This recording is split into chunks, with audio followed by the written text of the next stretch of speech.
Ketegangan antara Amerika Serikat dan Iran kembali memanas. Nasib Teheran kini disebut-sebut sangat bergantung pada hasil perundingan program nuklir dengan Washington. Jika diplomasi menuju jalan buntu, Amerika Serikat diduga tengah menyiapkan opsi militer berskala besar yang diklaim jauh lebih dahsyat dibandingkan konfrontasi sebelumnya. Sejumlah sumber menyebutkan Washington saat ini bersiap menghadapi kemungkinan operasi militer berkelanjutan terhadap Iran. Operasi tersebut bahkan disebut bisa berlangsung selama berminggu-minggu, bukan sekedar serangan terbatas. Skala rencana yang disiapkan dinilai jauh lebih besar dibanding ketegangan militer yang pernah terjadi antara kedua negara dalam beberapa tahun terakhir. Kondisi ini pun memicu kekhawatiran meningkatnya eskalasi di kawasan Timur Tengah di tengah upaya diplomasi yang masih berlangsung. Salah satu indikator peningkatan tensi adalah pergerakan kapal induk terbaru dan terbesar milik Angkatan Laut Amerika Serikat USS Gerald R. Ford yang dikabarkan menuju kawasan Timur Tengah. Kehadiran kapal induk tersebut menjadikannya kapal induk kedua yang dikerahkan Amerika Serikat ke wilayah itu dalam waktu berdekatan. Tidak hanya kapal induk, Washington juga dilaporkan telah mengirimkan ribuan personel tambahan, jet tempur, kapal perusak rudal berpemandu, serta pesawat pengintai dalam beberapa pekan terakhir.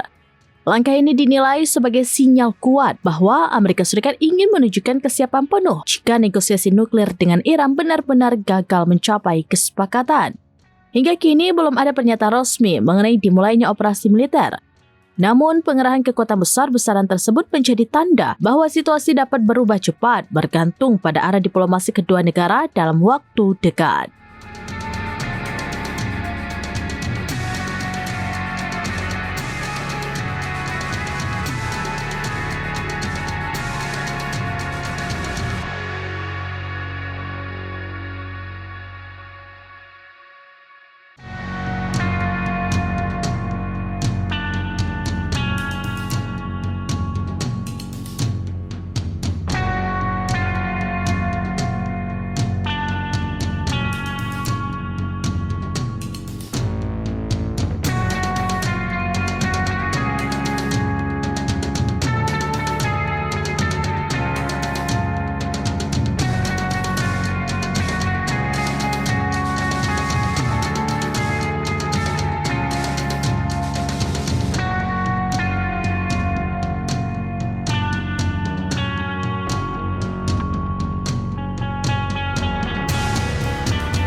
Download Tribun X sekarang, menghadirkan lokal menjadi Indonesia.